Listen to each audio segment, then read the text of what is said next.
Welcome in, everybody, to another edition of the Average Joe Sports Talk Saturday morning recap show presented by the Henry House. The Henry House, nationally registered historic Victorian home, was born from one of Alabama's wealthiest families. After a top-to-bottom facelift by Little Pink House's construction, this is the go-to luxury spot beside the city harbor on Lake Guntersville. Perfect for a staycation, weekend getaway, and a Mokes of North Alabama moke ride around beautiful Lake Guntersville. We offer whole property rental for weddings or your special events. We also rent our 5 beautiful in-suites by the night individually for those romantic occasions. So make sure to look to the Henry House, and we appreciate their sponsorship with us right here with Average Joe Sports Talk and our Saturday morning recap show. Caleb Brooks, Bo Starkey here with you to talk about all the action from week 4, the 5th week of the season for the AHSAA. And Bo, me and you say it every year when we do shows together, but it's crazy to think that we're now halfway through this football season already. It's insane, man. I got to talk about that last night on the show, and it's incredible. I mean, it literally is like it. I've never seen a high school season go by like football does. I think it's because we haven't had nothing over the summer, and then when it gets here, it's just like bam, can't get enough. And now we've got Corey LaBounty hopping in with us here, so let me get him on the screen for us. What's going on, Corey? Good morning, gentlemen. I hope you guys had a fantastic Friday football night across the state of Alabama. What game did you have last night, Corey?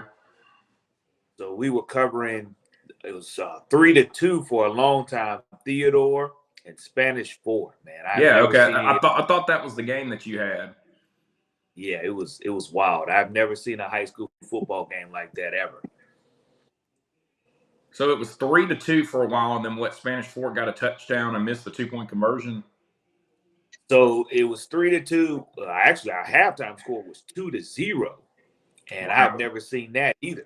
Off of a safety, an intentional grounding, end zone, and on the same play, Theodore loses their starting quarterback, Cam Rigby. That was huge for them. They have to bring in a sophomore. And with maybe 2 minutes and 41 seconds left to go in the fourth quarter of the game, the score is 3-2. And I thought that was going to be our final score, but finally the Toros found a way to put together probably a 60-yard drive on a couple of huge screen plays and punched it in. They went for 2 and were unsuccessful. And our final score was 8-3 in that 6A Region 1 matchup. But I will say this, guys, some unfortunate news. And I know, Caleb, you being the big diehard Alabama fan like I am, Sterling Dixon Jr., continue to keep him in your prayers. He's the reigning 3A lineman of the year, likes to be a candidate for Mr. Football, very dominant at his defensive end position. As a sophomore at Mobile Christian, he tore his labrum.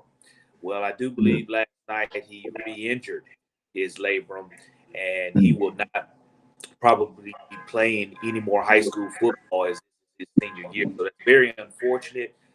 But, high school athletes, when you do see those injuries, it's not like you can get that extra year of eligibility. No COVID year, no redshirt year. You just miss the love of the game, and just keep Sterling Dixon Jr. in your prayers. Yeah, I hate to hear that for him. It's very bad. Injury. So, well, Bo, tell us about the show last night a little bit. What were some of the things that kind of stuck out to you that you guys talked about last night doing y'all's scoreboard show? Show went great. I actually attended the Sylvania Geraldine top 10 matchup in 3A. Sylvania, man, I don't make predictions, but it's going to be tough to see somebody put them out from, if they play like they did last night in 3A North, because, Geraldine has handled Coosa Christian, who we all see what they're doing right now. They're beating everybody to death in their region. And then they beat Geraldine last night, who just beat 5 by double digits, beat Coosa Christian by double digits. Well, what do? They're up on them 31-3 at halftime. That being Sylvania. And went away and cruised to an easy victory 37-16. So that one kind of jumped off the page at me. And then, hey, look, Sam Adams, Oxford, Yeah. 40-6 at Pinson. I mean, this dude's on a roll. I mean, they're on a roll. They're a threat, man. He's finally got his guys in there. They're finally clicking on all cylinders, and they're going to be a tough out in 6A. No doubt about it. Should be fun to see what Oxford does here now the rest of the year. So we'll get into our scores from this week 4. We got things started, and unfortunately last night, Bo, Hill County, Coach Ryan Locke, they fall 29-6 there to American Christian, who, they're just on a little bit different level than them. They can recruit, and they've got a really good football program there, and always have. And hate that for Coach Locke that they weren't able to get a win there. Andalusia rolls last night, 63-19 over Montgomery Academy. Big win there. And unfortunately, Bo, people can see it on the screen. Anniston and White Plains a forfeit last night. Very unfortunate circumstance up there around that area that happened on Thursday that caused the cancellation of that football game last night. And hopefully they can figure out a time to make it up. Auburn dominates Percy Julian last night, 48-13. A really good win for them. And then Corey, talk to us a little bit about this Baker team right now and what they're doing. A big 33-20 win last night over Daphne. Well, the Baker Hornets, they're not known for having a traditional powerful program. They're 5-0 right now for the first time since 1973. Now there's some on that school and the success that they're having this year. It helps that they do have Josh Flowers, the gunslinger, who is verbally committed to Mississippi State. And they also have Auburn wide receiver Bryce Kane, who is able to catch everything that Josh throws because he runs a 4.3 40. And that's one of the reasons that the Auburn Tigers acknowledged him as with a scholarship. This is only his second year of ever playing high school football, but he is a dominant player along with Josh Flowers being that dual threat. And Steve Norman has done a phenomenal job of playing these guys as sophomores and juniors, and now a majority of his team are seniors.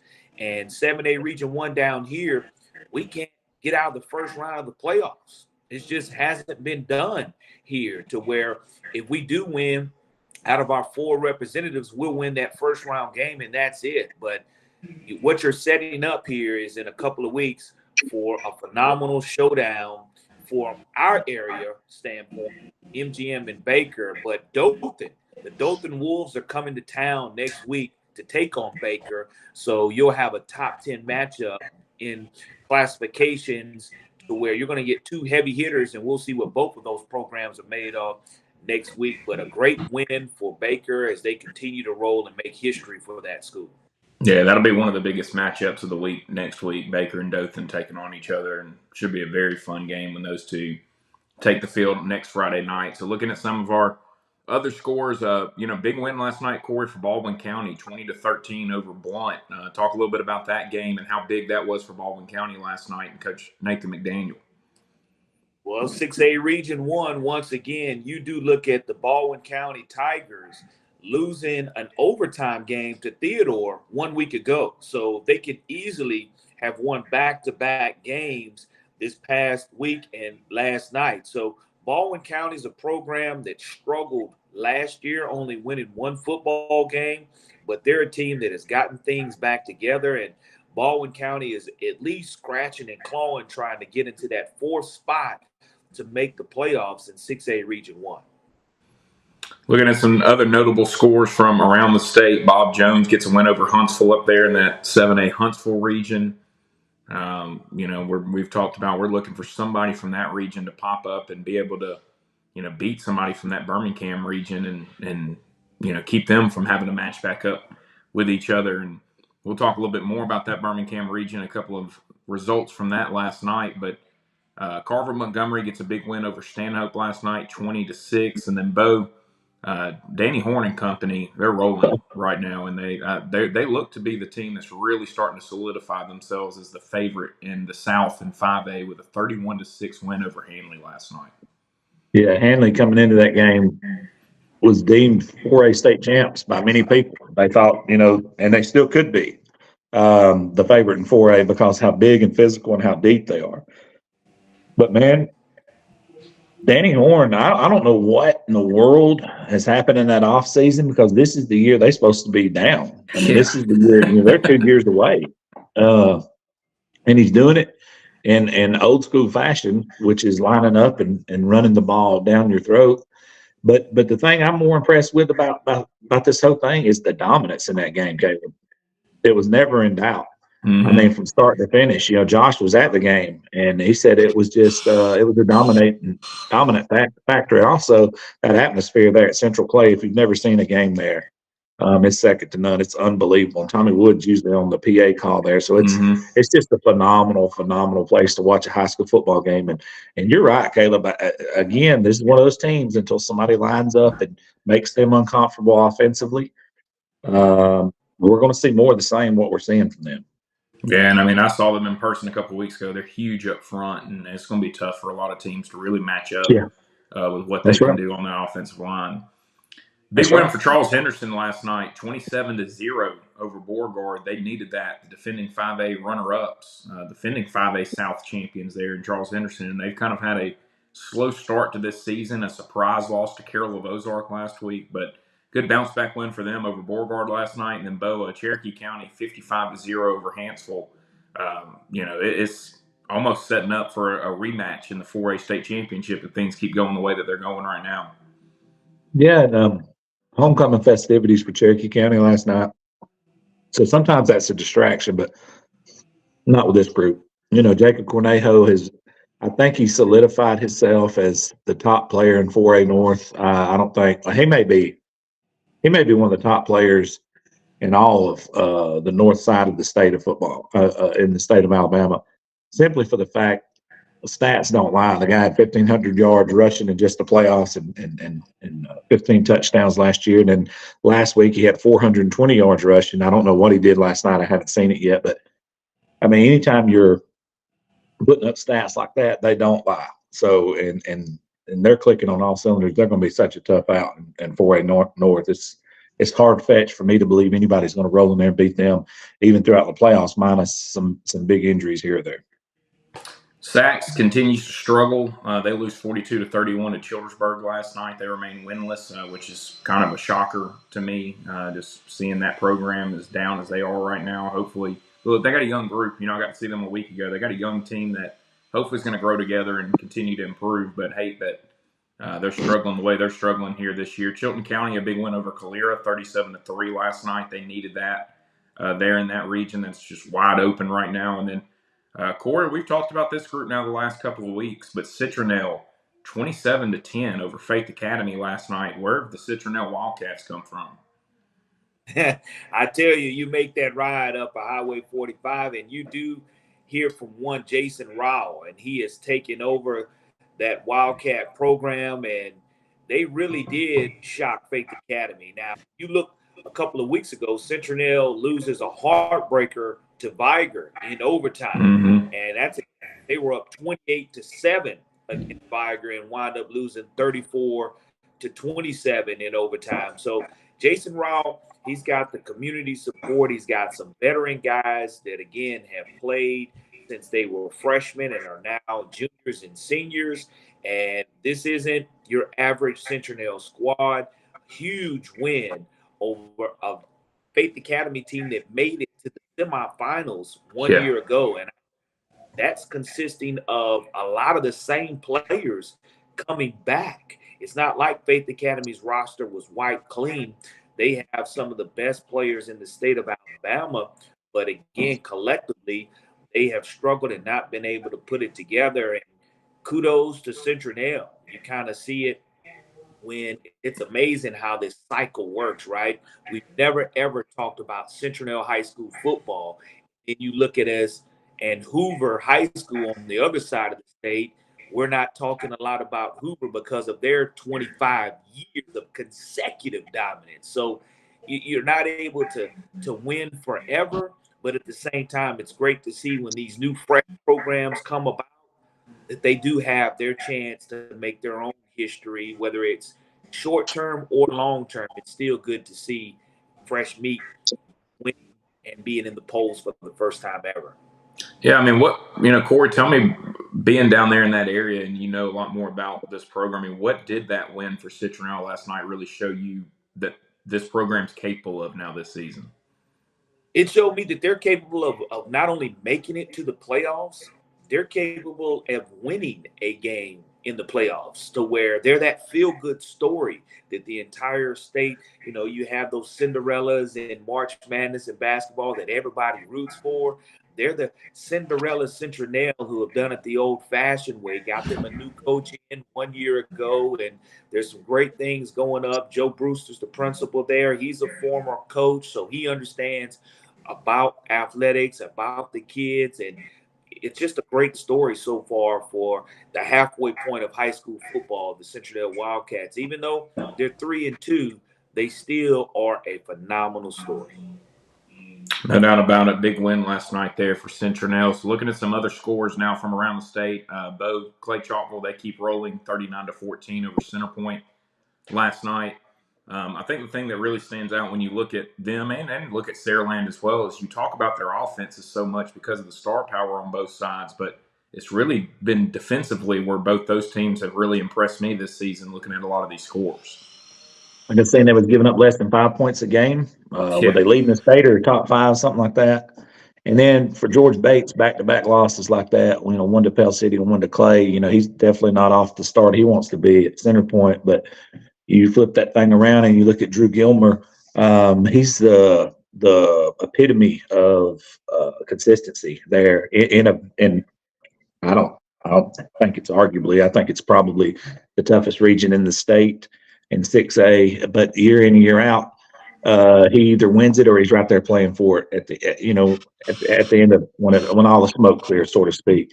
And then when he gets into the playoffs, he does what he's supposed to do usually, and he either makes a deep run. He's won multiple state championships, so I'm not surprised at all by the way they're playing. I hate it for George Bates because he had such a good season last year, moving up from 5A to 6A and surprised a lot of people, but he's, stumbling out of the gate, so to speak, this year. But no, he's a good coach as well at center point that can turn this thing around.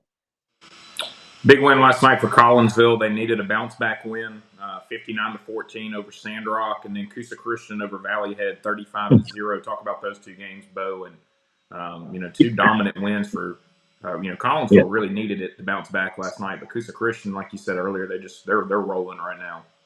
Yeah. Collins was 5 miles separated from Sandrock, and we knew coming in they needed that win for their community and a bounce back game after the 66-13 loss the week before to Pisgah. But you're going to see a lot of teams get beat by Pisgah like that. But Mason McAteer's a freshman quarterback he has there. Gavin Lane's a freshman. They're pretty much freshman heavy at Collinsville, and it's a very special group of guys they have there.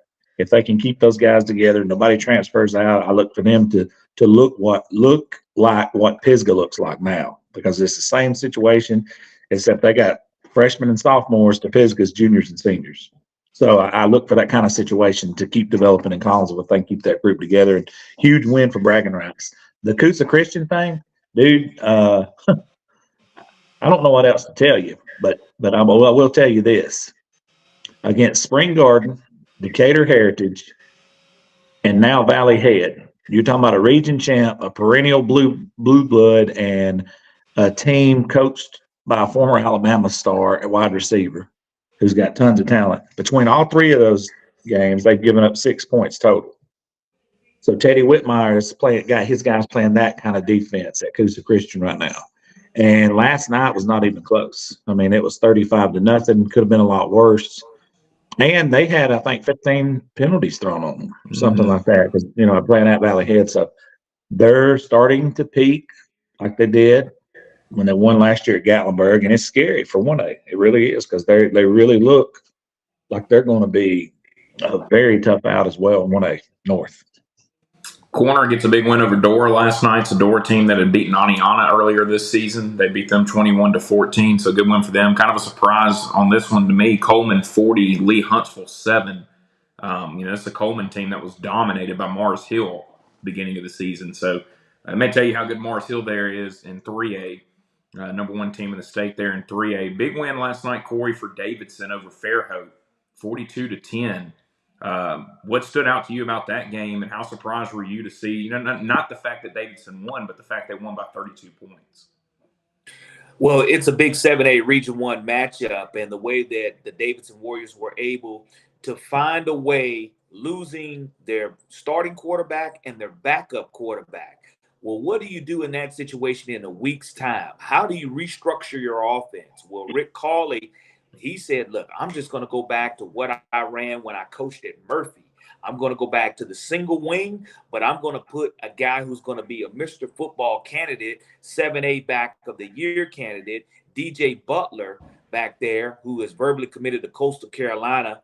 There's no way this kid's going to wind up going to Coastal Carolina unless he just loves Myrtle Beach, because he had 300 all-purpose yards last night.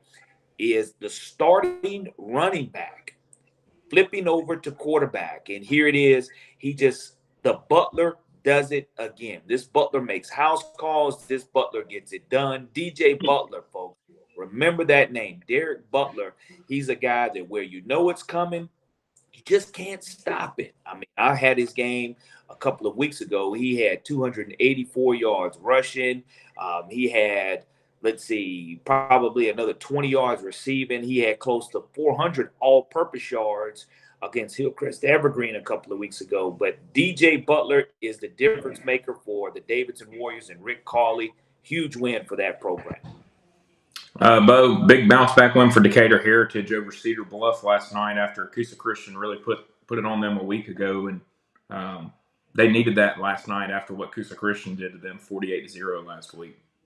Well, they were banged up too after the Coosa game, so that was kind of shocking. They looked like the walking wounded when they left the field, and didn't put up a lot of points. But a win's a win in this region up here because it's a very tough region.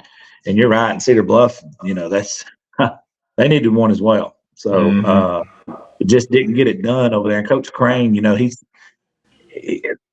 first year head coach, so you kind of expect that, some ups and downs. And this was one of those weeks they were a little bit down, but it was a winnable game for them because Decatur Heritage was so beat up after that Coosa loss that I kind of knew that was going to be a kind of a tight game. But I mean, they gave effort, but they just couldn't muster up enough points over there. They lost a lot offensively off last year's Cedar Bluff team, and then plus Coach Beckett leaving, so there's transition there.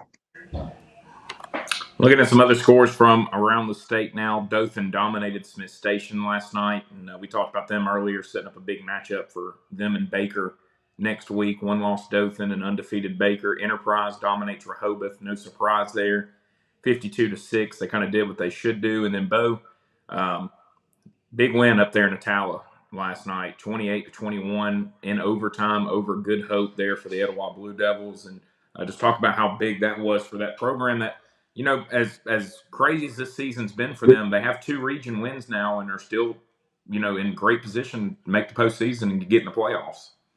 Did you say Etowah won? Because I'd seen they had lost. It has on here that they won the game 28-21. Oh, if that is a win, then that is huge because we had seen that they lost last night. You may be correct.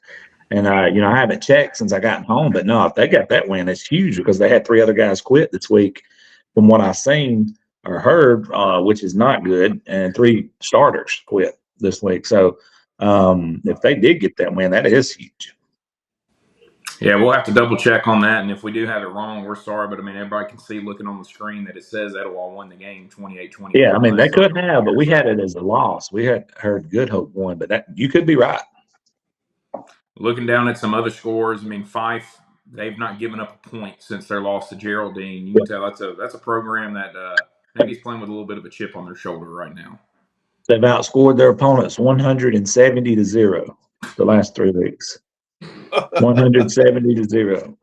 Now that's like you said, they kind of focused up and they needed to, and they got some guys clicking in the right areas, and they needed that because they've got some guys emerging in Doss and Ryder Gibson. You knew he was going to be good, and obviously Logan Anderson's getting a little bit more help, and that's the key right there is getting multiple guys to help carry the load, so Logan does not have to carry the load, for the full amount of time. So yeah, they're getting there, man. They still young, still gelling up front, but they look a lot better. And You know, that big one coming down a couple of weeks with Pisgah is going to be the tail of the tape for the region.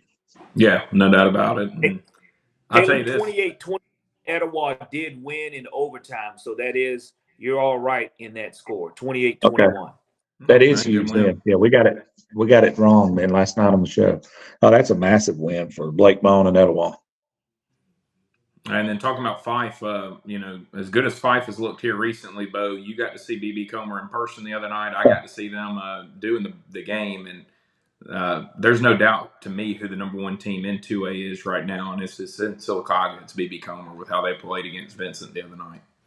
Yeah, I mean, and coming into that game, you know, that was looked to as the computers and everybody around the state as, you know, a benchmark game for the two programs to see who was for real and who's not for real. And I'm gonna tell you this, Caleb. I watched the game and I watched the unraveling of Vincent, and I still think they're good. I just think BB Comer's that much better. You know, Adam Fawcett, what he's done there is he has just changed everything. He's changed the mindset. He's changed the community. He's changed these kids' lives in a positive Christian way.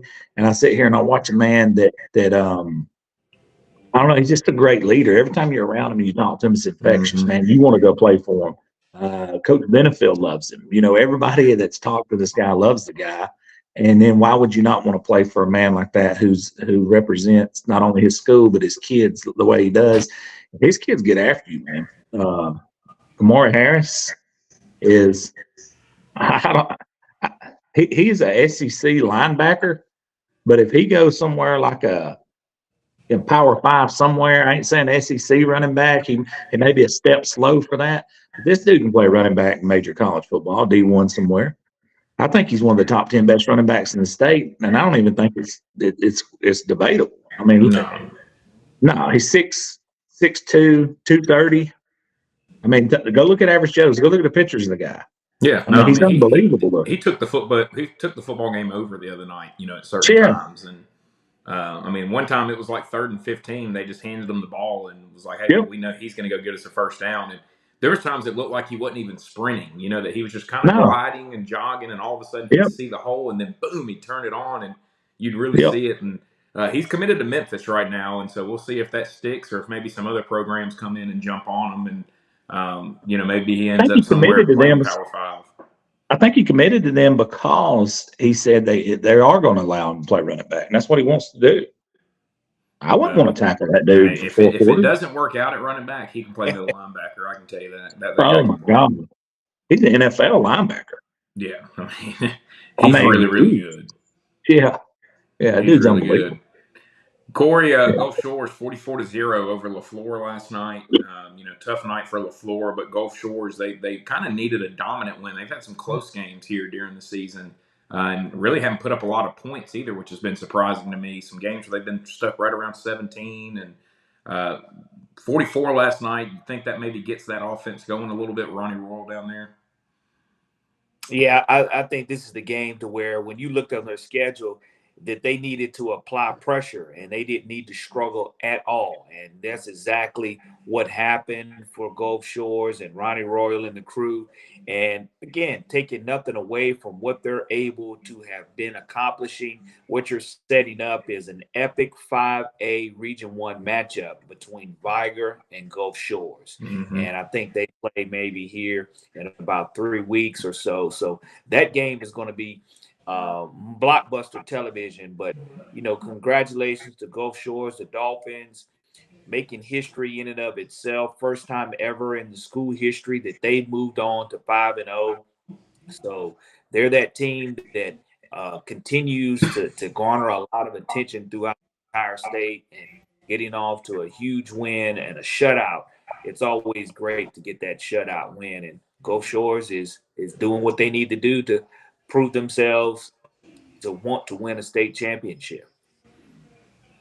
Bo, the Gunnersville Wildcats, they're rolling right now, 35-14 over Boaz last night. And, you know, this is a group that they're always going to be very good offensively. And if they can, you know, just keep you in front of them on the defensive side of the ball and match your athletes a little bit, I mean, they can beat anybody in the state in 5A. Yeah, and they you mentioned it, Caleb. They're always going to be good offensively, especially when you get everybody healthy like they have now. Mm-hmm. And you've met Coach Reese and you met the guys, great kids, great community. Again, brand new $70-something million school going in up there. Then you go play a rival, inter-county rival in Boaz, which happens to be, a region game on top of that, and you get a win like they did last night. It's always important. But it sets up the matchup of the year coming up very soon when they cross paths with Scottsboro, who's also undefeated, and that's going to be for the region there. And they're already starting a hot machine on that one last night. Talking with the play-by-play crew from Scottsboro, who always calls in or comes on the show with his final drive. But you're right. Coach Reese is a steady, calm voice in that community there, and he's always put a good product on the field. And you talk about their defense. They held Southside of Gadsden, who's been absolutely rolling all year. They held them to 10 week one with Gage Neesmith at quarterback. That'll tell you what kind of defense they had. And since then, they've done nothing but continue to click. And last night, Boaz had been putting up 40 something a game. Yeah. And they held them like they did last night. So a huge win for Gunnersville. Gunnersville keeps rolling there in Northeast Alabama, and Hartsville gets a 31-28 win over Gadsden City last night. Tough one there for Coach Ollie Smith in Gadsden City, and I thought it was a prime position for them to go and be able to get that win there and put themselves in a good position. You're on the road at a top 10 team. I think Hartsville's ranked number 6. That's a tough situation, and Gadsden City actually knocked their quarterback out in third. So then they just went to like a power running game. Gadsden City had trouble stopping it, but TJ Worthy had another big night for Gadsden City. And man, what a heartbreaker for Ollie Smith. he after such a big win last week versus Fort Payne at home, where they put up 61, 63 points, to come up, go on the road and play a top 10 team. And you knew it was going to be hard to match that energy 2 weeks in a row. And then you go in and play in a team on the road that's a very good football team. You knew it was going to be a tough game for them. And, man, that's just one of those. And you hate to see them lose games like that, because, like you said, it could have been a turning the corner of the season right there. And because you want to be peaking down the stretch. But it's a bit of a setback. But, Ollie's he's got his guys ready. They're going to bounce back from this. Luke Waldrop and TJ Worthy. I mean, he's got guys that are experienced guys now, and I look for them to bounce back and get back in this thing. Helena defeats Pelham 35-14 last night. Richie Busby and company just continues rolling there at Helena. They're on a redemption tour this season, and they're getting a lot of redemption. It's been a great start for them, and I look for them to continue rolling. I think they're the favorites to win that region, and I think I look at them as being a group that's going to be right there, getting to about the third round of the playoffs, and probably matching up with the Clay Chalk or somebody, and we'll find out what happens when it rolls around. But I think Helena is one of those teams that has a chance if things bounce the right way and they kind of get hot at the right time.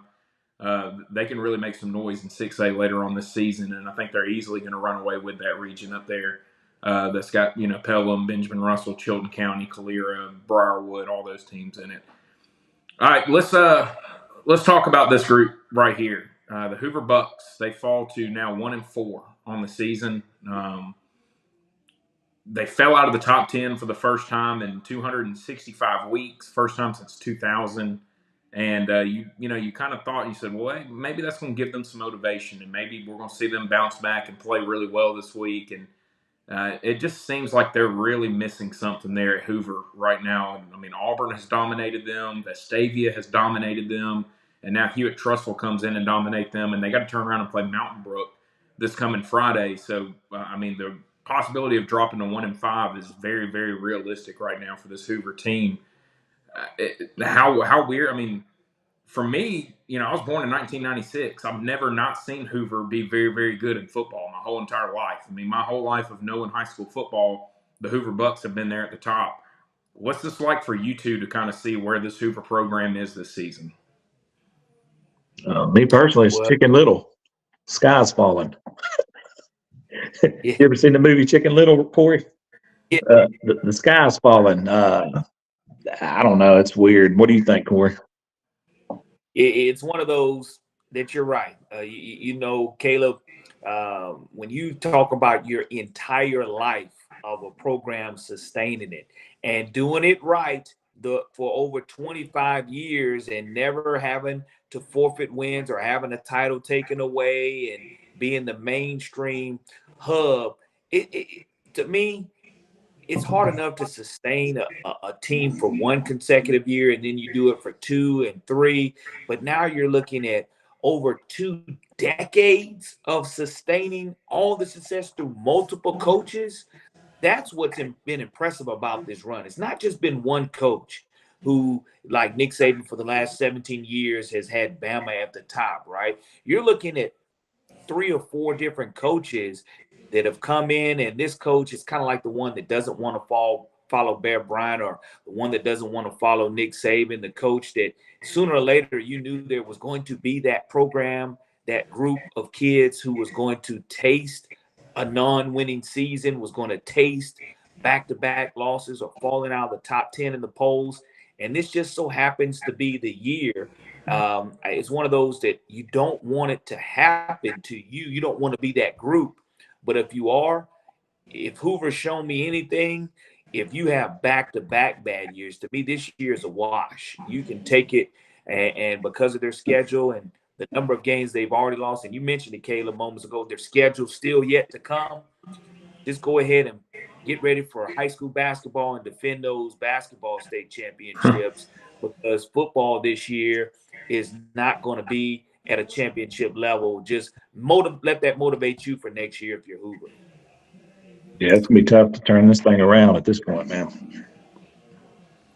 Hoax Bluff 47, Westbrook Christian 21 last night. How big of a win was that for Hoax Bluff, Bo, especially getting it over Steve Smith? Huge. For whatever reason, coming into that game, I thought this game was going to be a 4-quarter game, and whatever reason, it wasn't. I didn't get to see the game, obviously, but from what I've been told, Hoax Bluff, I've been told this by multiple teams, multiple coaches, they're just big and physical up front. And if they can start pushing and leaning on you, and Steve Smith, he told me before the season started, he felt like his offensive line needed some work, and I knew that was not going to be a key match. I mean, that was not going to be a good matchup for them there. They're big on both sides of the ball, Oaks Bluff, and when they can start pushing and leaning on you, and Coach Rob does what he does, which is get up on you, runs that clock down, runs those dive plays out of the I formation, which is what he runs still. Caleb, you see the I formation on Friday nights. You know what I'm talking about. He just, they call it the woodshed at Hoax Bluff for a reason. I mean, that's what it's called. It's one of those old fashioned grinding out woodshed games, and that I mean, it's unfortunate, because I do think Westbrook's a much improved football team. It's unfortunate that the game kind of got out of hand like it did, but I think it's a learning opportunity for Steve Smith at Westbrook and his bunch, and for Coach Rob. That's a momentum gainer for them. And Coach Rob, he's taken some of those big beatings from Smith over the last few years when he was at Piedmont. So probably felt good for him to get a double-digit victory over Coach Smith.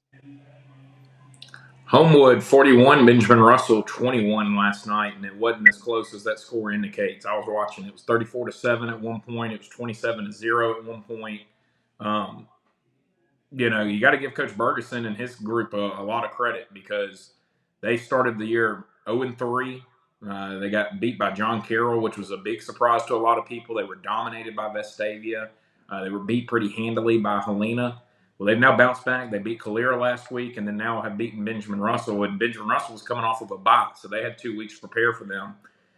They out-physicaled Benjamin Russell last night and pushed Benjamin Russell around. And that's kind of Benjamin Russell's biggest issue right now. It started last year against Hueytown. Hueytown kind of showed everybody, I think, the blueprint to beat them, which is line up and run right at them. And, Benjamin Russell's very good offensively. They've got some weapons. They got Malcolm Simmons, who's going to Auburn.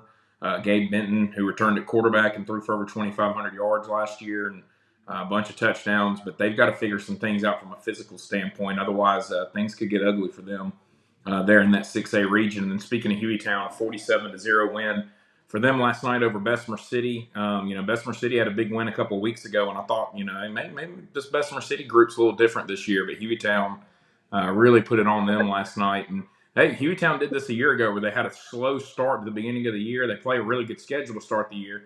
Had a slow start to the year, kind of picked things up during the middle of the season, ended up hosting a playoff game and making a little bit of a run there in the postseason last year. So looking at some of these other scores, Corey Jackson just dominated Bayside last night, 35-0, and that was, to me, kind of a statement win there for Jackson. Absolutely. Landon Duckworth, the sensational sophomore quarterback for the Aggies, he's already verbally committed to the South Carolina Gamecocks. And that lets you know this young man is the next real deal from the quarterback position here in a couple of years in the state of Alabama. But you're absolutely right about it being a signature shutout win at that, because Bayside Academy and Barrett Trotter have been playing great football. And for Jackson to shut it down the way that they did, Jackson showing, look, we want to be 4A title contenders, and we made that statement last night. Bo Jacksonville gets a big 51-0 win over Talladega. They should have won the ball game, but they did what they were supposed to do. Went out there, scored a bunch of points, and just showed that they're still one of those teams in 4A. I mean, they played Hanley outside of Central Clay, who's a classification bigger. They've played Hanley as good as anybody has this year, and so I think Jacksonville will continue to have a chance to make some noise there in 4A. Looking around at some of the other scores here. Madison County, a big win over DAR last night. DAR is very young and continuing to struggle, but I look for Kyle Davis and company, Bo, to just keep getting better and build with a lot of these young guys. I mean, they got an 8th grader playing quarterback, and you'll see DAR, up there competing here very soon. And then Maplesville 60-7 over Calhoun last night. Maplesville's kind of disappeared a little bit over the last couple of years from competing for a state championship standpoint, but I think they're going to look to get back and be right there with an opportunity to compete in 1A. We talked about Mars Hill Bible and their win over Coleman earlier. 76-0 over Elmont last night. I mean, that's just absolutely dominant. McAdory, a big win over Central Tuscaloosa. Huge win last night for McGill, Corey, 42-0 over Murphy. And this is a McGill team that had a very slow start to the year. They lost to 4A Montgomery Catholic to get the season going, and I think was shut out in that ball game, if I remember right. And so how big was this last night, 42-0 over Murphy? It's one of the biggest rivalry games here that we have in the city of Mobile. The winner used to paint. There's a cannon on Government Street, but now McGill-Tulane was able to buy and purchase their own cannon. They hurried over to the baseball field, painted it orange, and that's a big-time win for David Faulkner, who is now the first-year head coach. And to get a shutout win over your biggest rivalry, that's huge. Mobile Christian gets a win over Monroe Academy, 57-8. Catholic over Geneva, 49-0. Big win last night for Moody, Bo, 28-3 over Lincoln. We talked about this game during the week on our Road to the Blue Map show and thought this one could be a close one. And it was a big game for Lincoln and their school and their program of trying to get in that mix of being one of those teams that's competing each and every year. And came up short last night, but I'm sure they're going to learn some things. And I think as the years go on, in about 2 or 3 years, you're going to see Lincoln right there competing for some state championships. Yeah, and Lincoln, they were 2A until the Honda plant went in there. So it kind of burst them up to 5A from the simple influx of people working at the Honda plant. And when you flip that thing over, Jake Gaines gets a win. Last week he lost from a team from out of state, but they're not scoring the flashy points they are or did last year, but they're really playing good defense. And Jake Gaines is a defensive-minded guy, so he's got to be proud of his defensive effort to hold Lincoln to 3 because, as you well said, they're a much improved football team this year. But to get a 28-3 victory like that, that's a pretty solid win for them last night because I did think Lincoln was much improved, and that game could have been a 4-quarter game for sure. Mortimer Jordan was dominated by Parker last week. They now bounce back this week and dominate Woodlawn 52-6. That moves them to 4-1 on the season. They've had a good start to the year. Mountain Brook, ever since losing to Vestavia week 1, they've been rolling. They win 49-0 over Jackson Olin last night as well. And so now looking at some other scores, a big win for North Sand Mountain over Whitesburg Christian last night, Bo, 42-26 for them. They needed that win. Were able to go and get it. Ohatchee defeats Piedmont, and right now Jonathan Miller and his group, they're struggling over there at Piedmont, and now they have to welcome in Anniston here for the AHSAA TV game of the week coming up this coming Thursday. Not a good scene there. I woke up this morning to Riley Pinto, who's an outstanding football player for Piedmont, and he's basically gave us, wrote a speech out on social media where he said, he's sorry. The team is going to perform better, but it's not helping to have what they're hearing from the stands over there. Mm-hmm. Multiple complaints out loud, bashing the players, bashing the coaching staff, and not a good look from the standpoint of this is a first-year head coach who's replacing Steve Smith, a proven winner in Jonathan Miller. But to have parents or fans, it may not even be parents, yelling stuff at kids, yelling stuff at coaches, that's not helping anything. That's definitely not helping this situation. And, hopefully, some people can get that in order over there, because I've seen another guy. Then my next, I slide up, and the next post is a really good friend of mine I used to play basketball with. I'm not calling anybody's names, but saying the exact same thing that Pinto said. The stuff that he's hearing coming from the stands down to that field is not wanted. It's not needed, and it really diminishes what their run has been over the last few years, because they have been so dominant. And give these guys a chance to get in a groove and win some football games. Negativity don't help any situation. You know that, Caleb. Corey, you know that. Negativity don't help any situation. So chill out on these kids, chill out on these coaches, let them do what they do. But all that to be said, shout out to Coach Finley. His only loss on the year this year has been to Sylvania, and Sylvania has beaten everybody to death. So that was not a bad loss, and he was only down 2 at halftime to that game. And for them to start 0-7 last year at Ohatchee, and then the start they have this year, that's what you want to see from a program. Nothing but kudos to them and how he's turned that thing around in a short period of time at Ohatchee. Aniana 37, Fultondale 28. Fultondale looks to be pretty improved this season. They dominated Etowah last week, but just couldn't get Aniana last night, and so a good win for them. And Corey Prattville just continues to struggle in 7A. Opelika dominated them 38-13 last night. A surprise there. Bo, you talked about this game a little bit earlier. 40-6 for Oxford over Pinson Valley last night. A big win for Sam Adams and his group. They continue rolling there in 6A. Parker, speaking of a team that's rolling in 6A, Parker 41-22 over Gardendale last night. And I think Gardendale scored some points late in that game. It wasn't as close as that score indicates either. And they just seem to be rolling right now at Parker. Pisgah, 46-16 over Eider. You talked about it earlier. I mean, Pisgah and Fife, that's the matchup. We can talk about Pisgah all we want, but, that's going to be the game. And I think Coach Luke Pruitt and his group knows that, and I'm sure they got it circled on their schedule. But you can win all these other games. We saw that a year ago. Now you got to get over that hump of the team that beat you twice last year. And I think they have the group to do it this year when you look at what they have. It's going to be a fun matchup. I'm not trying to disrespect Fife or anything like that, so Fife fans don't take it that way. But, I do think that Pisgah's got a group that can go compete with them and make some noise this year, and it's going to be fun when those two teams match up. Plainview got a much-needed win over Glencoe last night, 35-7.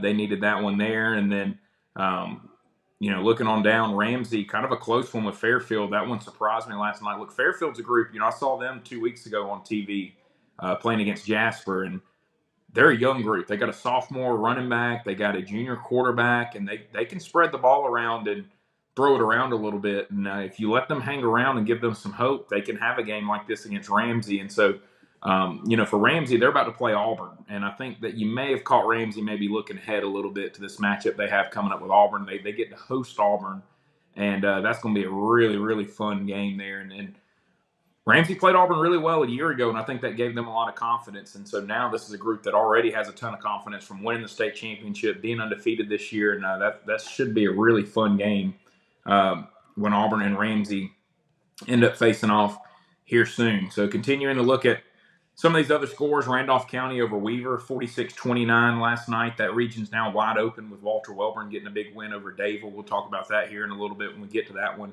But I'll tell you, talking about teams that have a chance in 2A to make some noise, Bo, Reeltown over Barber County, 47-8, and Matt Johnson and his group there at Reeltown are rolling right now this season. Yeah, I'm not going to say the surprise, but they have turned heads. I've had 2 dominant 2A coaches tell me this week, have you been there yet? Have you talked to them yet? Have you seen them? And I like I say, I'm not calling any coaches' names, but yeah, they're turning some heads there, Caleb. And they were kind of forgotten after that loss to Fife in the championship game because of the way and the stature they lost. And then they hit they dipped down, lost some guys, and some D1 guys actually, and took a little lull. But they've steadily, if you look over the last couple of years, they've started back on that rise. And now it seems like that they're junior and senior heavy and has turned that corner. And you're right. They have definitely got everybody's attention in 2A, and they look pretty good, man, from the scores. I hadn't seen them. I may go down there this week or next, see if I can talk to Coach Johnson again. But yeah, they've got a lot of people's attention in 2A. You got that right. Corey Saraland, 66-0 over Robertsdale is not a ton to talk about with that game. They just keep rolling and doing what they do, but they're the favorites in 6A South. It's up to somebody else to pop up and beat them down there. Sardis, a big win over Columbia last night, 42-8. This game was a lot more low scoring than I thought it was going to be here, Bo. 28-14, Scottsboro over Arab. They continue rolling. It's a big win for them. But I thought we'd see a lot more points. You got to give Arab some credit how they played that offense last night. An offense putting up 50-plus a game, and they held them to half that last night. So they deserve a lot of credit for that. Huffman has still not scored a point all season this year. Really crazy to see. I think they've been outscored now 250-something to 0 in 5 games this year, which is you just don't. It's really shocking to see from a program that always seems to have a college football, bunch of college football players dressing out every single Friday night. And Southside Gadsden over St. Clair County last night. Ever since that Gunnersville game, Bo, Southside Gadsden has really gotten it going. They're scoring a lot of points, and they seem to be a complete football team this year. Yep, running the football and playing defense now, and that's what they're doing. And their back end of their schedule is very heavy, like it was last season. It's going to be again this season. And without their quarterback, Neesmith went down, and it was a big loss. But you still have Mason Teague.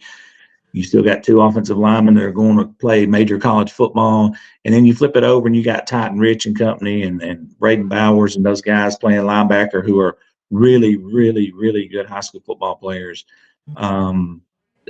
They're doing the old school method, which is run the football and play defense, and both of those things travel. So it don't matter where they play, they're going to be in every game from here on out. Looking at some other scores, Corey, we talked about your game last night, 8-3, but just talk to us a little bit more about this game, how weird it was, and for Spanish Fort, obviously they're coming off an emotional game with Saraland that didn't go their way a week ago. And do you think any of that carryover had anything to do with their lack of success on the offensive side last night? No, I just think you had 2 phenomenal defensive squads. And, I mean, have you guys ever seen a game in high school that was 2-0 at halftime? No. Or 3-2?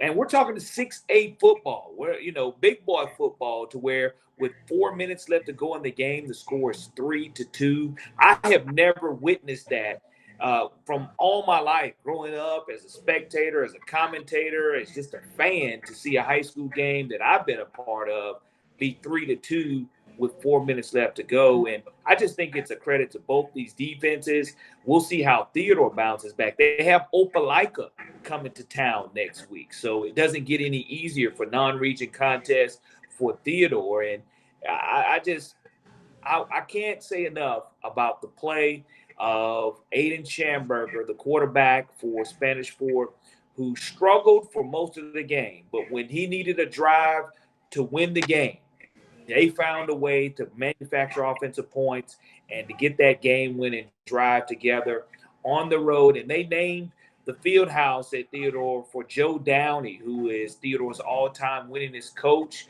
He was great to see him be honored there with his friends and family and former players. But a tough loss for Steve Mask and an even tougher team coming to town in Opelika. Spanish Fort and Chase Smith got their ship sailing in the right direction now, and we'll see how they're doing. But losing Sterling Dixon Jr., that's gonna be hurtful for their depth, but they have another bookend, Cole McConaughey, who is verbally committed to Louisville. That's a name you're starting to hear a lot of too, because he has almost 10 sacks on the season and is very disruptive from his defensive end, being 6'6".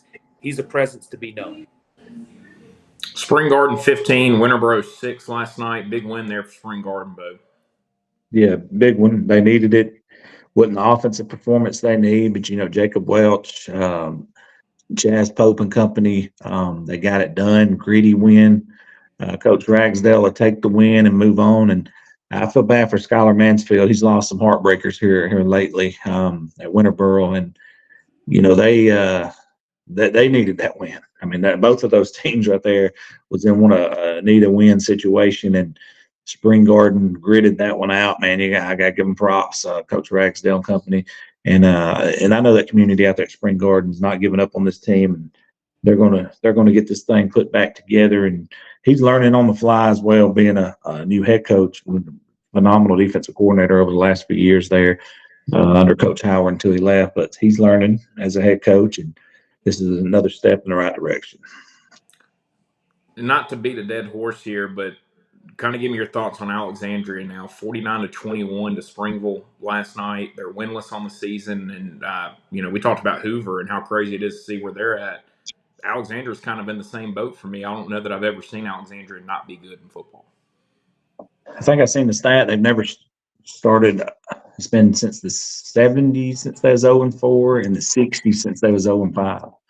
So yeah, I've never seen anything like it since I've been alive, and quite frankly, I'm shocked. I don't really know what to say. I don't know what the problem is. I know they got phenomenal coaches, and I know they have been dominant over the last few years. And to see it is kind of a surreal moment because when I was in high school, they had Matt Campbell, who was second in the nation forever in touchdowns, and one of the nation's top rushers. And they didn't lose a game, period, hardly then. Won 2 state championships while he was there. A lot of people compared him to Cadillac Williams, and rightfully so, stats wise. I think Cornell's the best high school football player I've ever seen, not just because I grew up with him, but just because what I've seen. But I don't know, man. It's just a strange times over there, Caleb. It's really weird, and I hope the kids haven't checked out and getting ready for basketball and all that stuff. And Corey mentioned that earlier in some school. Well, Hoover rightfully should. I mean, they won girls and boys 7A, so. But I could see why they check out, But hopefully they try to focus up, and we seen it from Ohatchee last year. They started 0-7, made the playoffs. Yeah. So I mean, I'm not saying that Alexandria can do that this year, but I mean, it's something that's achievable. Turn this thing around, get some wins, get some juice back in the community. It's a rough situation over there. St. James has to really pull one out against Southside Selma last night, 49-48. Kind of shocker to see them give up that many points. Look, you never know what you're getting with Southside Selma. They're always going to have athletes. It just depends on if they're an experienced group or if they're an inexperienced group. And if they're experienced, they can play you close and have a chance to beat you every time they go out there. And so this looks like to be an experienced group there for Southside Selma that almost got a big upset win over the defending 3A champions there at St. James. And running through some other scores, Selligent 49, Aliceville 30. Kind of a shocker there, especially considering how well Aliceville played Center Point a couple of weeks ago. 6A school, and Selligent just comes in and dominates Aliceville last night. So a big win for them. Bo, you talked about this one, Sylvania 37, Geraldine 16. Game that we won't be shocked if we end up seeing this matchup again, but that was a statement win for Sylvania last night, and I think that win right there puts the rest of 3A on notice. And Mars Hill will also have something to say in that classification as well up there. TR Miller over Orange Beach, 27-14 last night. Good win for them. Tallahassee finally gets a win. They beat Marbury 50-34, and a dominant win for Thomasville last night over Cottage Hill, 44-0. Kind of surprised to see Cottage Hill get blanked the way that they did last night, but a big win there for Thomasville. Thompson, they roll over Chelsea 45-0. And then Trinity, they dominate Sylacauga. Sylacauga now, I think, has lost 16 straight games dating back to 2021, which is very surprising, and just waiting to see how they're able to kind of get out of this. They're just in a rut right now with that program there. And so Looking at some of our final scores here, Tuscaloosa County 24, Oak Mountain 23. Tuscaloosa County was kind of the talk of the state this week with everything that went on with that program, and they've even got the AHSAA to clarify some rules and change some things. And Vestavia dominates Spain Park last night, 26-8. Really good win for Robert Evans and his group over Tim Vakakis, who I think is 1 year away there at Spain Park. I think next year you're going to see Spain Park be right there with a chance to really compete in that region and make some noise there with Coach Vakakis. And then, Corey, UMS Wright, they're just struggling right now here in 5A.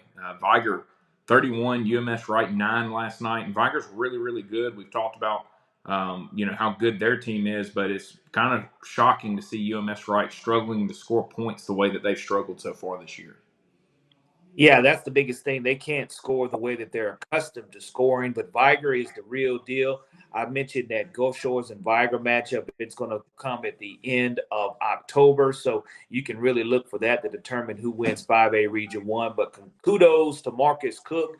They paid tribute to all their state championship teams last night. They had a champions night to where you had the national championship team from 1988 come back, 87, 88, and then you look at the 09 and the 21 squad, all from Viger, breaking in that Pritchard Stadium game against UMS Wright. So kudos to Marcus Cook. They also lost one of their assistant coaches due to an illness. He passed away, Brian Williams. So they were playing for him last night as well. So Viger and Marcus Cook, they're rolling on all cylinders.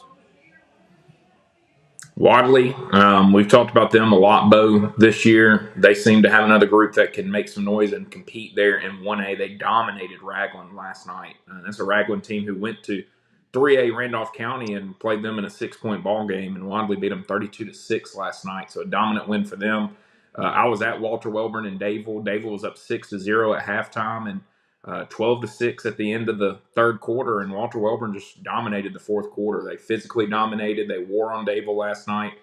Look, this is a Welborn team that competed very well with Anniston to start the season, then competed extremely well with Ohatchee the next week, and now has dominated their last 2 weeks with a big win over Beulah and now over Dadeville. They're in the driver's seat in that region. It'll set up a big matchup with them in Randolph County coming up, and if they can beat Randolph County, they pretty much will win that region there and be the region champs, and it'll be Dadeville and Randolph County playing later this year to see who will be the 2 seed in that region. So could be really interesting there. And going down through some of these other scores here, Wetumpka over Russell County, 52-6 last night. Not a lot of defense played in that game, but Wetumpka needed a win there as they've had a struggle so far this year. And big win for W.S. Neal over Hillcrest Evergreen too, 22-3 last night. W.S. Neal needed that one as well. So that'll wrap things up for us here on our Saturday morning recap show, going over all the scores from Friday night and talking about some of them from Thursday. We talked about BB Cohen right before we end off, Corey.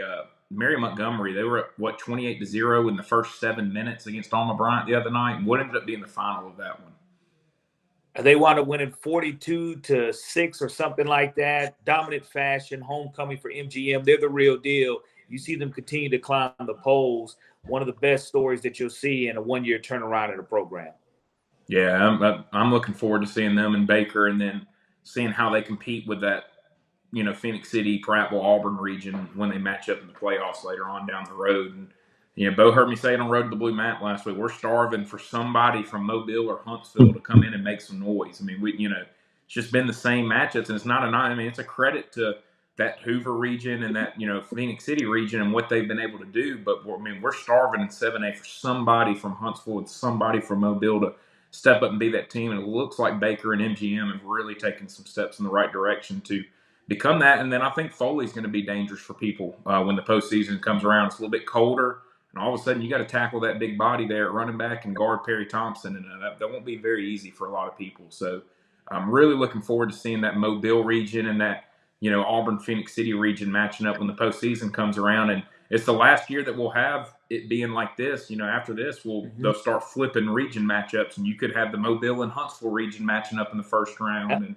And that'll be interesting to watch. So some fun things there for 7A. But another good show for us here on Saturday morning, recapping all the action.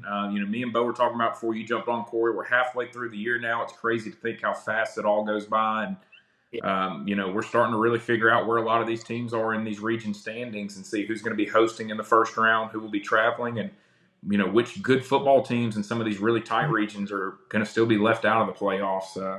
It's going to be really fun to watch here as we get down the home stretch. So for Bo Starkey and Corey LaBounty, I'm Caleb Brooks, and that will wrap things up for us here on our Saturday morning recap show. We'll be back Tuesday night with Road to the Blue Map, and we'll be back right here next Saturday at 9:30 to recap all the action of Week 5 in the 2023 AHSAA